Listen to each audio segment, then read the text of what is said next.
Bueno, Antonio, nos encontramos en Benamocarra, es un pueblecito lleno de enigmas.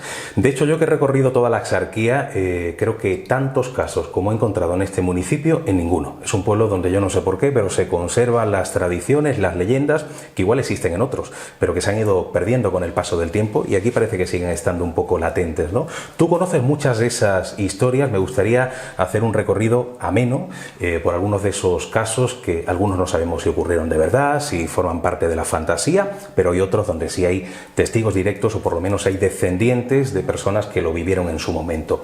¿Por dónde podríamos empezar? ¿Cuál es la historia que más Pues te mira, llama? podríamos empezar como en una línea recta. Ajá. Si nos situamos prácticamente en la entrada de la subida de la Cuesta del Cementerio, sí, cruce del cementerio de Benamocarra, carretera de Innate, ahí hay una finca que se le conoce como la Fuente Santa. Fuente Santa. Y pues ahí es donde nace la historia que os voy a contar, que es una historia de un Domingo de Ramos, donde según la tradición y el misticismo de Benamocarra, porque aquí hay mucha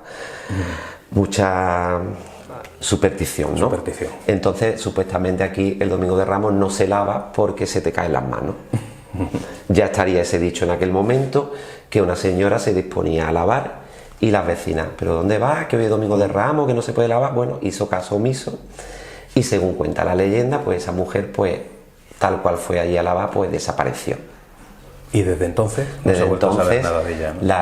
La historia, la leyenda nos cuenta que cada Domingo de Ramos se escucha a esta mujer chapotear o lavar o gemir en ese entorno. Ajá. ¿Chapotear en la propia fuente? Sí, haciendo, claro, es una alberca con una mina de agua cerca. Sí. Antes la gente iba a lavar pues, a arroyos, a pozos públicos o simplemente a por agua para el consumo, pero en este caso pues fue a lavar. Y el hecho de que se sepa esta historia, de que se conozca, provoca que quizá la gente le tenga un poquito de, no sé si de miedo o de respeto a ese lugar. Yo creo que quizá ya también las nuevas generaciones, algunas no conocen ya, claro. No sé, creo que no. De hecho esta finca antes era de secano, no estaba vallada, no sé si ahora ya está vallada, pero es que yo he ido en época de sequía como ahora, en la moto a por agua porque hemos tenido cortes de agua. Claro. Es decir, que la gente de 30, 40 años sí hemos ido de exploración, de investigación, pero ahora igual la finca es un poco más privada. Claro, en todo pero caso, la leyenda sí sigue siendo la misma. Esa fenomenología que tú cuentas, ¿no? El sonido del chapoteo ocurre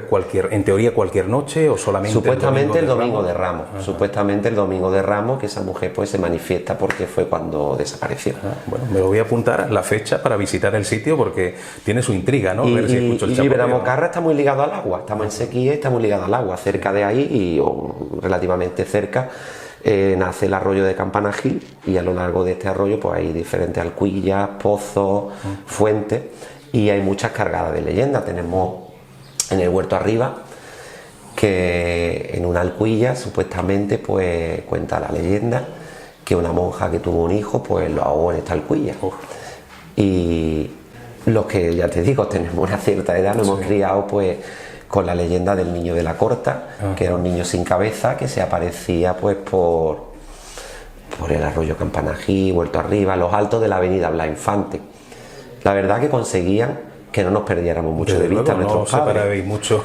Pero sí es verdad que los adolescentes íbamos de expedición, íbamos a buscarlos y algunos de los más mayores siempre decían alguna vez que habían visto algo o que habían visto sombras. ¿Y por qué sin cabeza? ¿Se sabe? Bueno, pues porque sin cabeza supongo que porque lo ahogarían, pues no lo sé, pero que es verdad que siempre nos lo han pintado como sin cabeza o como una sábana y con una cuerda o... Madre mía. ¿Y por ese entorno también hay otras historias? Ya te digo, si sigue bajando el arroyo de Campanají, que es prácticamente donde me he criado, pues tenemos también la Fuente de los Caños. Fuente de los Caños. Que la verdad que es una fuente de origen morisco, que ha tenido diferentes remodelaciones y ahí la verdad que claro, pues todo el pueblo, de madrugada incluso, porque me cuentan los mayores que tenían que estar hasta haciendo cola para coger el chorrito de agua. Ese chorrito de agua, si hay una cántara puesta, pues no puede haber otra. Claro. Y entonces en las noches de madrugada, cogiendo y lavando agua, pues ha sido común ver conejos blancos gigantes o chivas que hablan o curas sin cabeza. Todo como muy surrealista. Pero que tengo personas concretas de mi infancia que me han contado ser protagonistas de... Por ejemplo, recuerdo un señor que me dijo que una chiva se le apareció y le habló. Esto es importante porque muchas veces cuando nos cuentan este tipo de historias pensamos que simplemente es fabulación popular, algo que alguien se inventó hace siglos, pero claro, cuando uno se encuentra con un señor de carne y hueso, con nombres y apellidos, que te está diciendo que un chivo le ha hablado, al final tienes que pensar que algo raro ocurre, ¿verdad? Ahí está, por lo menos es un relato. Pero que sí que, y bueno, mi abuela, personas mayores, vecinos, pues sí me han contado de toda la vida que si ahí aparece un conejo blanco y que se iba haciendo más grande y más grande a medida que se iba acercando a ti. No sé, supongo que sería una especie de conejo gigante. Claro. ¿Y alguna otra historia en ese recorrido? Porque estamos haciendo casi como el recorrido de una especie de ruta, ¿no? De la ruta del agua. Claro. Pues también es muy común aquí que haya, pero no quizá tanto por esa zona, por la cuesta del Cucharil, también hay relatos de apariciones de madrugada de procesiones de ánimas. Y de procesiones de ánimas benditas, y parece que hay gente que ha ido con el coche y con la moto, ha visto literalmente la procesión. Como eso que quizá en el norte de España se conoce como la Santa Compañía. La Santa Compañía gallega, ¿no? ¿verdad? Un poco. Pues sí, de hecho en Namucarra es un pueblo que no sé actualmente, pero los mayores han tenido siempre mucha devoción a las ánimas benditas, a tirarle escudo de agua a las 12 de la noche. A ponerle mariposas de vela o a hacerle peticiones.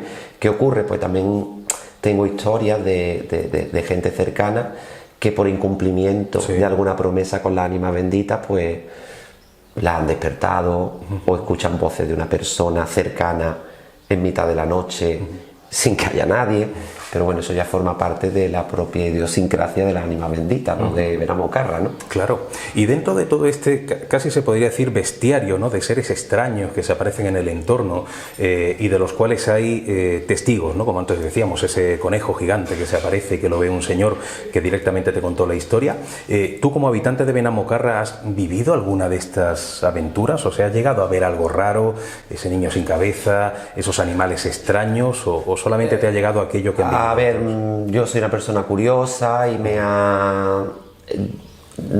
sí he tenido alguna vez percepciones raras, no de las que te he relatado, pero ha habido veces que yo en mi época de adolescente he estado muy implicado en la parroquia, he sido catequista y demás, y recuerdo una noche en el antiguo teleclub, que en la iglesia era espantoso los ruidos que había y nos tuvimos que ir. Una iglesia cerrada en ese momento. Una iglesia cerrada y que pudimos controlar, que éramos varios, a ver si salía alguien que estaba de broma por las otras puertas. Estuvimos un rato custodiando las puertas y allí no salió nadie y de allí nos fuimos todos cagados. ¿Y a qué lo achacabais? ¿Algún santo? Pues no sé, serían las termitas, pero que... Muy ruidosas las termitas. Bueno, y alguna cosilla también de alguien de mi familia que ha podido tener alguna visión de algo y demás. Claro, con lo cual tú creer en estas cosas, crees porque has vivido cosas, porque has conocido a gente. Creo, o sea, no necesito ser como Santo Tomás. Sí. Aquí hay algo, ¿no? Aquí no somos solo una materia, aquí hay algo más. Claro que sí. Pues muchas gracias, Antonio, por haberme contado estas historias. Gracias.